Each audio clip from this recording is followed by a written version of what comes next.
थे कि गोस्वामी जी वैयाकरणी पुरुष तो थे लेकिन कुछ भूल भी कर दिए, तो मंच से उस बात को भी कहने में कभी वो संकोच नहीं करते थे। बहुत लोग सोचते थे मानस पर कैसे सवाल उठाएं, पर वो ऐसे निर्भीक थे कि किसी मंच पर हो अगर जहां वो प्रसंग आ जाता था तो जरूर कहते थे। और जहाँ जहाँ गोस्वामी जी ने जैसे जाति वर्ण को लेकर जो उन्होंने कहा, छुआछूत को लेकर जो गोस्वामी जी ने कहा, स्त्रियों के लिए जो कहा कि 8 अवगुण स्त्रियों के हृदय में सदा निवास करते हैं, ये गोस्वामी जी का कथन। दूसरी बात, गोस्वामी जी ने ही कहा पूज्य विप्रशील गुणहीना और शूद्र न गुणगण ज्ञान प्रवीणा। अब सोचिए कितनी जहरीली मानसिकता है कि ब्राह्मण अगर शील गुण से भ्रष्ट भी है तो पूज्य है, और शूद्र अगर गुण ज्ञान से प्रवीण भी है तो पूज्य नहीं।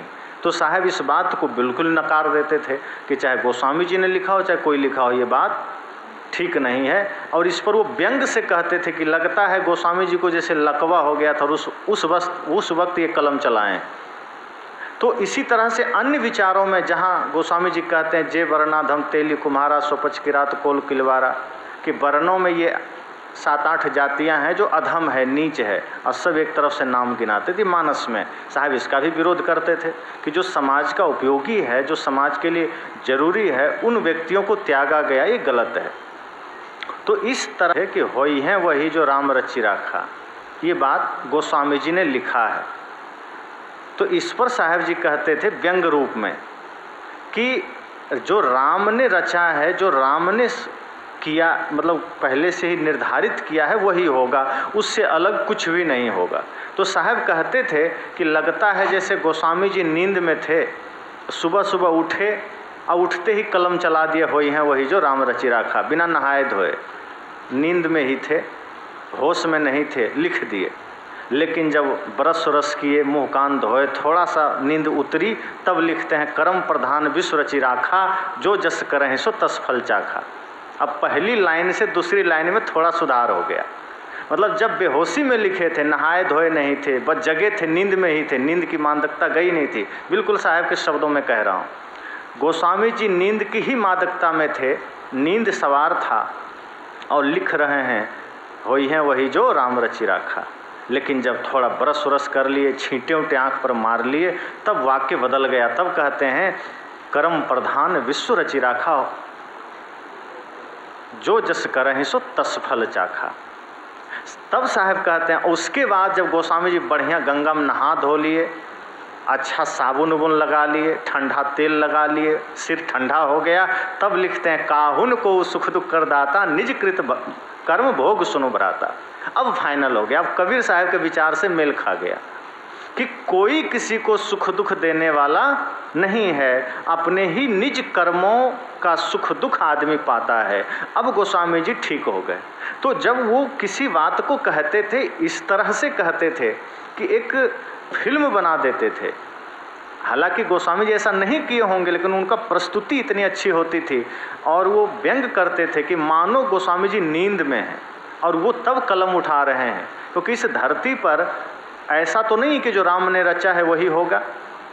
यदि ये बात सच है तो सोचिए कि जो कोई किसी के घर में चोरी कर रहा है तो इसका मतलब राम की इच्छा से कर रहा है, क्योंकि गोस्वामी जी तो लिख दिए कि वही होगा जो राम ने रचा है, जो राम ने चाहा है, जो राम की इच्छा है। इस धरती पर राम की इच्छा के बिना एक पत्ता भी नहीं हिलता, यही तो कहते हैं ना। तो अगर राम की इच्छा के बिना एक पत्ता भी नहीं हिलता तो किसी चोर का छुरी कैसे हिल जाता है किसी का जेब काटने में? वो किसकी इच्छा से हिलता है? कोई चोर चोरी किसकी इच्छा से करता है? आदमी तंबाकू किसकी इच्छा से खाता है? आदमी शराब किसकी इच्छा से पीता है? आदमी किसी समाज में किसी के साथ गलत किसकी इच्छा से करता है? ये नेता लोग जो भ्रष्टाचार करके अपना धन स्विट्जरलैंड में रख रहा है, वो किसकी इच्छा से कर रहा है? साहब इस तरह से एकदम प्रखर बोलते थे कि यदि राम की इच्छा से सब कुछ हो रहा है फिर तो राम जी दोषी हैं, क्योंकि राम की ही इच्छा से सारे पाप हो रहे हैं। फिर तो इस धरती पर जितने भी अत्याचार व्यभिचार पाप हो रहे हैं, दुराचार हो रहे हैं, उसमें सब कुछ का दोषी राम है। तो गोस्वामी जी जो लिखे कि वो राम की ही इच्छा से सब हो रहा है, फिर ये बात झूठ होगी, ये बात सच नहीं है। क्योंकि कबीर साहब कहते हैं अपन कर्म न मिटो जाए, जो आदमी अपना कर्म करेगा उसका फल उसे भोगना पड़ेगा। अगर राम करा रहा है तो व्यक्ति को फल का अपना फल नहीं मिलना चाहिए। अगर किसी की कोई हत्या करता है, किसी का गला काटता है, तब तो राम दोषी है, वो आदमी दोषी नहीं है। फिर तो फांसी की सज़ा राम को होनी चाहिए, उस आदमी को क्यों हो रही है? फिर तो जज गलत कर रहा है, क्योंकि इसमें राम जी दोषी हैं, इच्छा तो राम की है। फिर आम आदमी क्यों भुगत रहा है? फिर तो जो भी पूरी दुनिया में घटनाएं घट रही हो तो राम की ही इच्छा से हो रही है। पाकिस्तान भारत पर आक्रमण करते रहता है, आतंकवादी भेजता हो तो राम की ही इच्छा होगी। या मुसलमान हिंदू मंदिरों को तोड़ता है, इसका मतलब राम की ही इच्छा होगी। या ईसाईकरण हो रहा है कहीं कहीं, वो राम की ही इच्छा होगी। या इतने दिन तक राम मंदिर नहीं बना तो खुद राम की ही इच्छा होगी। साहब कहते हैं ये बातें झूठी है। वस्तुतः ये राम की इच्छा का नाम देकर के व्यक्ति अपनी इच्छा पूरी करता है।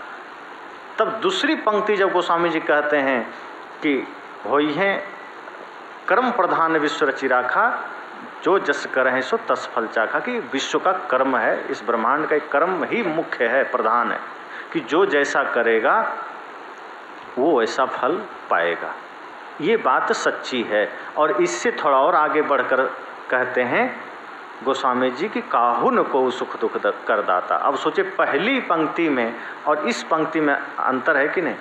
एक कह रहे हैं कि होई है वही जो राम रचि राखा, ये सही है, या फिर काहुन को सुख दुख कर दाता, ये सही है। काहुन को सुख दुख कर दाता ये सही है, क्योंकि कोई किसी को सुख दुख नहीं देता, आदमी अपने ही अच्छे बुरे कर्मों का फल पाता है। तो सदगुरु कबीर के विचारों से कदम में कदम मिला करके गोस्वामी जी की बात भी साहब ने यहाँ रख दिया कि गोस्वामी जी ने यहाँ पर सही कहा। तो सदगुरु कबीर की तो बात ही निराली थी। वे तो जब भी कोई बात कहते थे तो उसमें कोई प्रश्न नहीं लग सकता है। सदगुरु कबीर ने जो वाणी कही वो प्रश्न चिन्ह के लिए नहीं, बल्कि वो दूसरे पर प्रश्न लगा दिए। इसलिए आप सब एक दोहा सुनते होंगे, रहीमन धागा प्रेम का मत तोड़ो चटकाए, और टूटे तो फिर ना जुटे, जुटे तो गांठ पड़ जाए। ये रहीम जी कहते हैं कि रहीमन धागा प्रेम का, वो कहते हैं जो प्रेम है आपस में किसी से, उस प्रेम को मत तोड़ना। तो लोगों ने कहा क्या होगा तोड़ देंगे तो? कहा टूटे तो फिर ना जुटे, अगर तोड़ दिया तो नहीं जुटेगा। लोगों ने कहा हम जोड़ देंगे, गांठ मार देंगे। कहा गांठ मारोगे तो गांठ तो पड़ ही जाएगी, बढ़िया से जुटा कहाँ? तो रहीमन धागा प्रेम का मत तोड़ो चटकाए, और टूटे तो फिर ना जुटे, जुटे तो गांठ पड़ जाए। अब इसी समस्या को लेके साहब के पास गए लोग, कबीर साहब के पास। कहे कबीर साहब प्रेम टूट जाएगा तो क्या नहीं जुटेगा? क्या कोई उपाय नहीं है? सदगुरु कबीर ने कहा कि कोई गांठ नहीं पड़ेगा। कहा नहीं, हमने तो सुना है कि गांठ पड़ जाती है प्रेम टूट गया तो। कहे पड़ता होगा, पर मैं तरीका बता रहा हूँ। हम जो तरीका बता रहे हैं उसमें कोई गांठ नहीं पड़ेगा। और तब साहब थोड़ा आगे निकल कर कहते हैं, सोना सज्जन साधुजन टूटी जुरे 100 बार, कूजन कुंभ कुम्हार का एक धक्का दरार। अब सोचिए साहब के वाक्य में प्रश्न लगेगा? नहीं लगेगा। साहब ने कहा अगर वो व्यक्ति सोना है, अगर वो वस्तु सोना है, कोई सज्जन है और साधु है, तो हजारों बार टूट के जुड़ेगा, कोई गांठ नहीं पड़ेगा। क्योंकि उसका टूटना वैसा ही होगा जैसे पानी में लाठी मारी और हटा लीजिए, वो फिर जुट जाता है, उसमें कोई गांठ नहीं पड़ेगा। क्योंकि जो जैसे सोना को आप हजारों बार उसको गलाइए, क्या वो बिखर जाएगा? अलग अलग आभूषण बना दीजिए सोना का, अब फिर उसको भट्टी में डाल दिया जाए, सब पिघल कर एक जैसा हो जाता है। फिर अलग अलग आभूषण बना दियो, कभी नहीं ऐसा है कि जुड़ने पर उसमें गांठ पड़ेगा। साहब कहते हैं यही स्वभाव एक सज्जन का होता है। अगर सज्जन व्यक्ति आपस में किसी कारण से थोड़ा टूट गए तो अगले ही पल वो फिर जुट जाएंगे, और ऐसा जुटेंगे कोई गांठ नहीं पड़ेगा। इसी तरह जो साधु पुरुष हैं, जो भीतर से साधु हैं, अगर वो भी ऐसे ही टूट भी गए आपस में थोड़ा कुछ समय, कुछ कालखंड के लिए, तो वो भी जुट जाएंगे, कोई गांठ नहीं पड़ेगा। लेकिन साहब कहते हैं कूजन कुंभ कुम्हार का। जो व्यक्ति बुरे प्रवृत्तियों वाला है, जो गंदी मानसिकता वाला है, जो स्वार्थी लोग हैं, वो और उनके आसपास बसने वाले लोग अगर टूट गए तो वो नहीं जुड़ेंगे। कैसे? जैसे घड़ा टूट जाए तो वो दोबारा नहीं जुड़ता। तो साहब ने दोनों बातें कह दी कि जो नहीं जुड़ सकता उसको भी कह दिया और जो जुड़ सकता है उसको भी कह दिया। रहीम तो प्रश्न छोड़कर चले गए कि जो प्रेम अगर टूट गया तो नहीं जुटेगा, गांठ पड़ जाएगा। साहब ने कहा नहीं, वो हजारों बार जुट सकता है, लेकिन शर्त है कि वो सोना हो या सज्जन हो या साधुजन हो। दरारें वहीं पड़ेगी, गांठें वहीं पड़ेगी जहाँ घड़े जैसी मानसिकता होगी, पक्के घड़े की तरह। अर्थात जो पक गया तो अकड़ करके फिर वो जुड़ना ही ना चाहे, बस टूट सकते हैं, बिखर सकते हैं, लेकिन जुट नहीं सकते। तो इस तरह से सद्गुरु कबीर भी अपने विचारों को समाज में रखते थे और उन्हीं के विचारों को लेकर के सद्गुरु देव आचार्य श्री धर्मस्वरूप साहेब जी अपनी बातों को बड़े ही मनोयोग पूर्वक रखते थे, बड़े ही व्यंग तरह से कई बार अपनी बातें प्रस्तुत कर देते थे। वो तो जब श्राद्ध या शादी विवाह की बात आती थी या पूजा पाठ की बात आती थी, बाह्य पूजा की, तो बहुत व्यंग करते थे, तीखा व्यंग करते थे।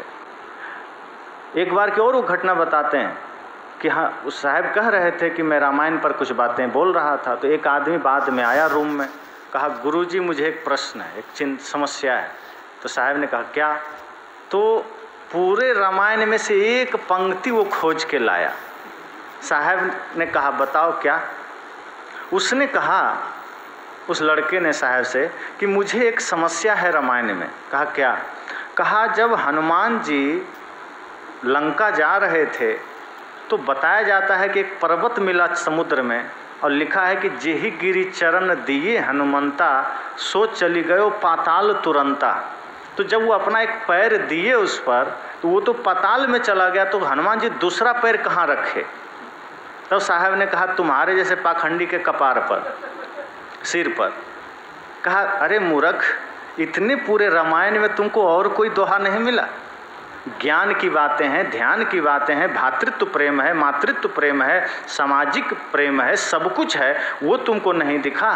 तुमको यही दिखा कि हनुमान जी ने पैर रखा और वो पाताल नीचे चला गया, तो दूसरा पैर कहाँ रखा? तुम वहाँ जाते तुम्हारे सिर में रख देते। तो तुम राम जी के भातृत्व प्रेम को नहीं देख रहे हो, तुम सीता जी के निश्चल भक्ति को नहीं देख रहे हो, पातिव्रत को नहीं देख रहे हो, तुम भरत जी के प्रेम को नहीं देख रहे हो, तुम लवकुश के शौर्य को नहीं देख रहे हो, और तुम्हें दिखाई दे गया वही। तो वो एक एक बात को भी कहने का अपना ढंग उनका था, बड़े अंदाज में कहते थे और शास्त्रों की भी बातों को बड़ी सरलता से लेते थे। जैसे बिहार में छठ पूजा होता है तो उस पर भी जब वो बोलते थे इतने व्यंग में बोलते थे कि या तो आदमी छठ पूजा छोड़ देता था या उनका सत्संग छोड़ देता था, दो में से एक बात। और लेकिन अक्सर छठ पूजा ही छोड़ता था, कोई सत्संग नहीं छोड़ता। तो वो कहते ही इतने अच्छे से थे कि लोग उनकी बातों को स्वीकारते थे, मजाक करते थे। क्योंकि साहब जी कहते थे कि बिहार में छठ होता है और पूरे भारत में कहीं नहीं होता है, बस ये बिहार के लोग जहाँ जहाँ गए हैं